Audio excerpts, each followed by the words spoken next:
My name is Maria, and I'm presenting now Turtlehorn Ways of Upcycling, 1,000 Ways of Trying. As you will see later what it's about. And yeah, Turtlehorn is my sustainable and circular streetwear brand that I launched in 2022.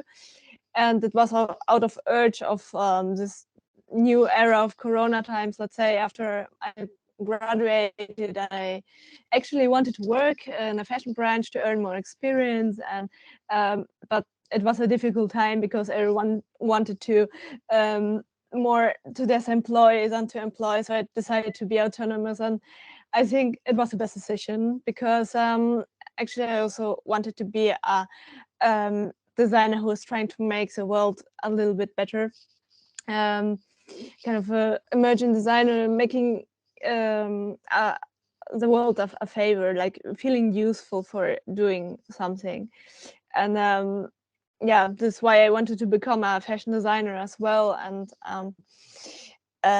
yes, if you click into the next slide,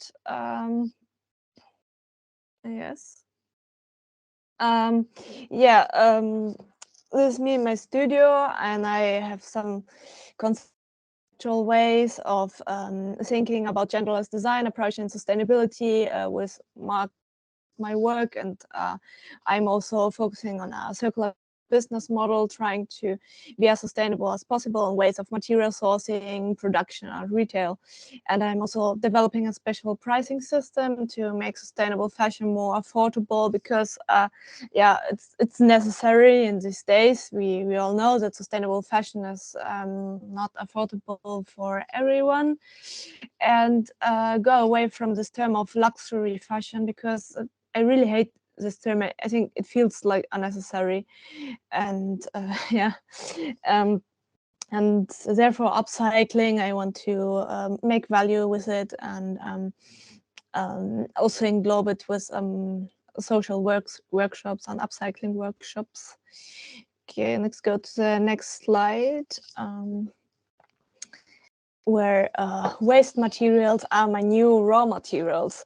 This is my mentality, like a manifesto from my brand, that I'm always coming back to, and it's the basis of working with upcycling.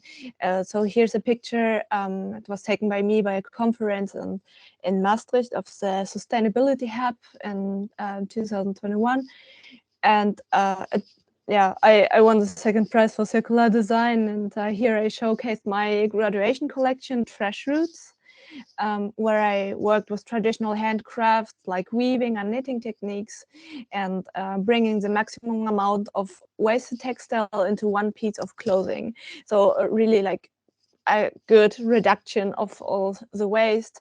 And in the background you see the Venus of the racks and all the racks of clothing that I collected in other colors, because this is the beginning of the next collection. It was called Less, and this is my actual collection. You can see it on my next slide, on the catwalk in Maastricht. It was yes, next slide. Okay, yeah, here you can see, oh no. Sorry.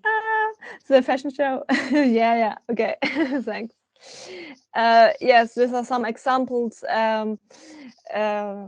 Yeah, some looks that I created from the rack, the whole bunch of clothes that you saw in the slide before, and it's all about upcycling and following this conceptual aims of size adaptability concept and gender neutrality, as you can see there. So every piece is quite adaptable to the body, and yeah, it's really conceptual. So yes, in the next slide, I will explain how the brand works. How does the brand work? It's actually a circular business model, and we approach maximal sustainability by reusing, recycling, and repairing, and by causing inverse impact to the planet. I really like this term because, well, as we had also in a discussion before, in another presentation, yeah, it was also following this word, and yeah, I was really interested in this because I remember the days when I presented my business plan for a local startup grant funding. I got the feedback like of having too less impact for being interested for the market, and there's no support from their side because it's too less impact. But in my point of view, I think it's important nowadays to act less economic driven, but more designing like for a web of life, right? So it's more thinking about everyone who could take part into the system, whereas we are designing our by specially approaching sought out designs for plurified worlds. I also really like this term, which means it's not only a design for us, for humans, but also for other worlds. So what is for animals, for thinking about everything what surrounds us, and because we are such economically and human driven, that this world doesn't function like this, you know. So this therefore we need another solution, and as well, for me and my brand, the work-life balance is very important for creating a state of mind. So as defining design balance in itself between conceptual and commercial is also important for me. And we also aim for a general planet balance and more consciousness for the folks. We also aim for fair prices to make sustainable fashion more accessible, and fair prices in restructuring the process of the fashion chain. And here at the left side, you see an illustration that's made by an intern that we get our new raw materials. You see in the center. Well, these are already processed by us in our test. And these new raw materials, I call it like this, are waste, and they are coming from selecting centers or from charities or everyone who is or for an overstock as well, everyone who has too much to throw away. Then we produce local in our Turtlehorn studio and on local production places as well. And then the collection is ready. It will be distributed to local stores or for the online shop. At the end, you have some happy customers who appreciate the values of the brand and have the right to repair, and always can come back to us to repair their worn out clothes from Turtlehorn, and they also can donate it again, and the circle starts again. So at the next slide are 2 example pictures that I would like to show.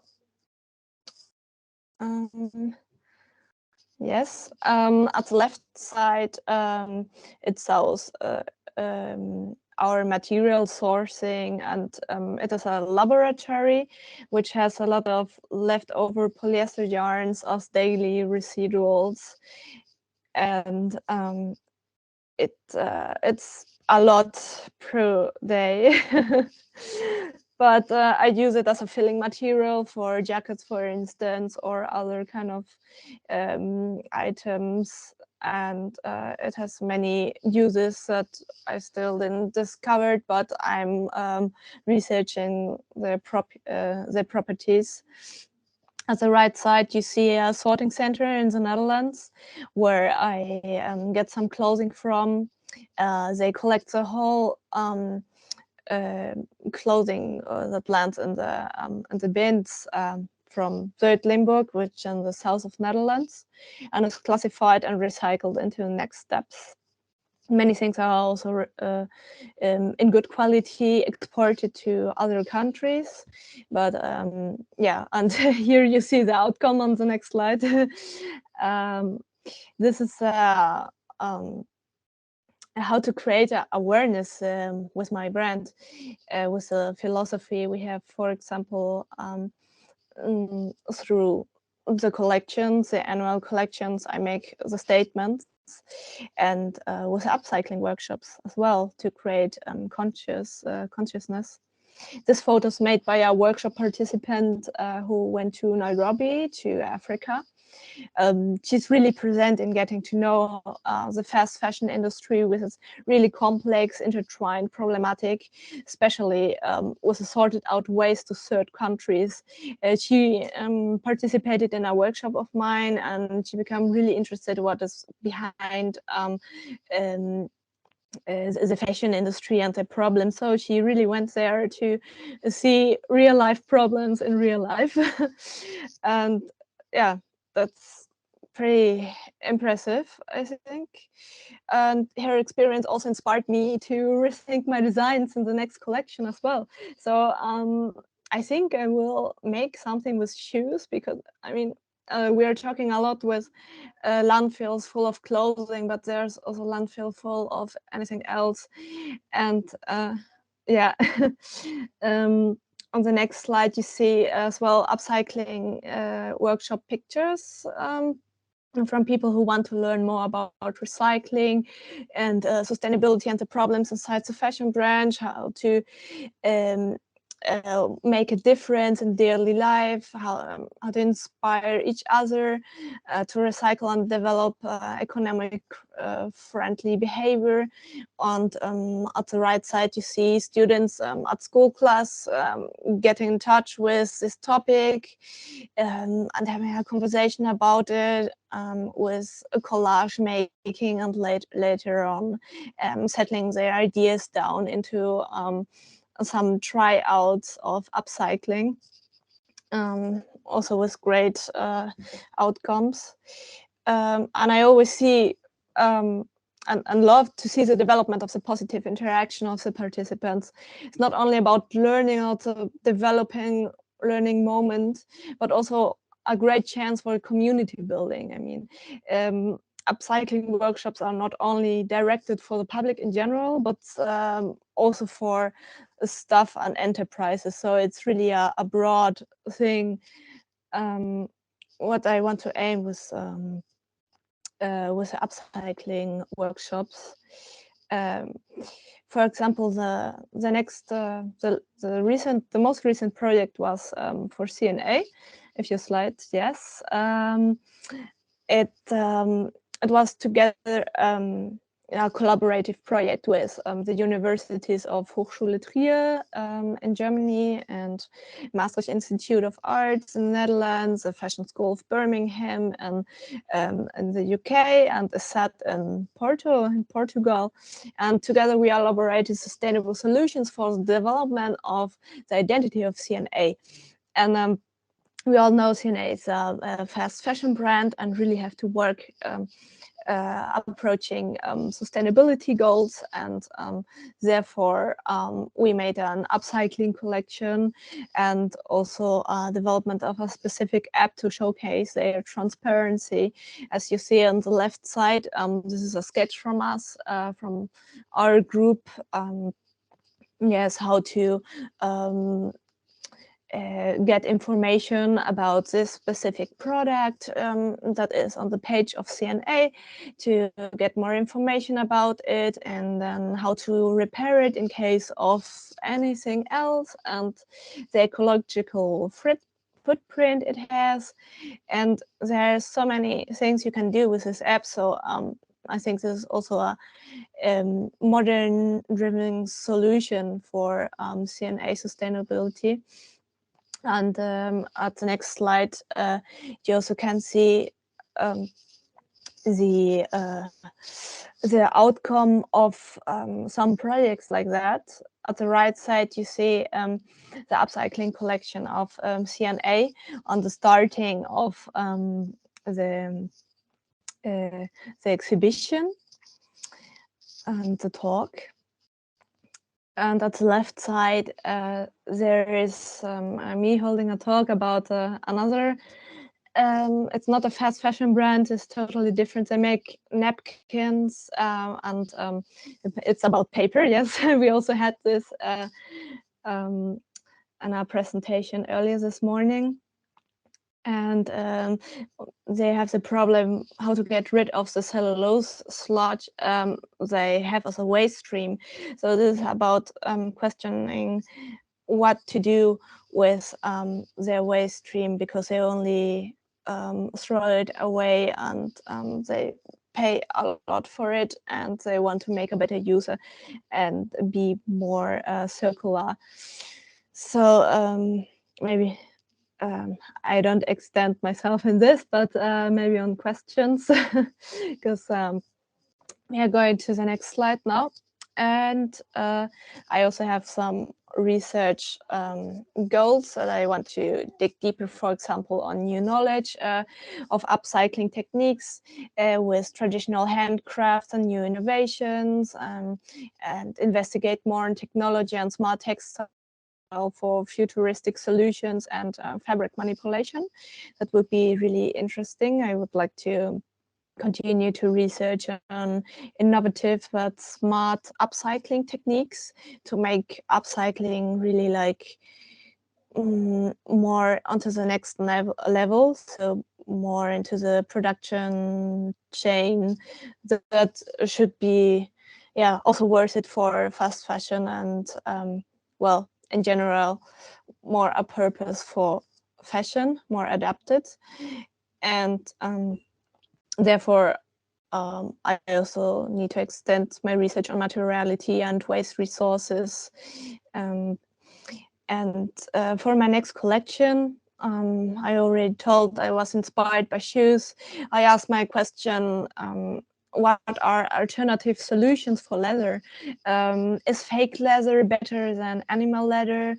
Shall we boycott animal leather? Is really actually the better solution, because there's a whole discussion about it, but I'm also not convinced about fake leather because it's really harming for the environment. And what about already existing materials? How about to use them? Couldn't we take it from shoes or boots or something like that? Or what about human hair, for instance? Do we have also resources that we don't really use? Do we always have to use hair from animals? I mean, we should rethink our system to make it better, right? So with all these questions, I will start my next research, and probably you will hear from it next time. And here we go to the next page of possible innovations.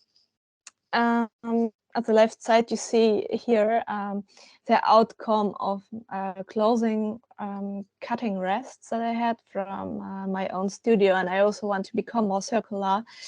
This is my process to go towards smart upcycling and find a place who has capacity for also smaller amounts of clothing racks and discarded clothing for designers, because it's really hard to find actually. And yeah, and then there's also the question how to develop my brand, changing more into in the investigation of smart textiles and integration of technology and combining with handcrafts, and maybe having more technical support of certain machinery to make it more smart, and with entering also in 3D fashion and virtual reality. I would like to work with also QR codes, as we did with CNA with the apps and artificial intelligence and stuff like that. I also have a certain idea with drones, but won't tell it yet. Yeah, what is more to come? Going to the next. Yes. Yeah, moving. Yeah, hopefully we get new possible collaborations and sponsorships. I hope collaborations with concrete partners, like they are supporting circular business model or are sustainable and eco-conscious in a way, and or come from a different branch even, because it could be also interesting to enrich each other with good knowledge exchange, and yeah, and this is how to build a great team always, right? It is interesting to work together more with fast fashion companies to guide them into a more sustainable solution, avoiding greenwashing, of course. And I would like to investigate about new techniques and use of specific materials, as I pointed out before, new partnerships and collaborations with universities, research institutes, academies and schools for development for diverse projects would be also intriguing for this year, and continuing social engagement with each project. Yes. So here I round up, and I'm open for the next questions. Oh, yeah, this is what I already thought before. Thank you very much.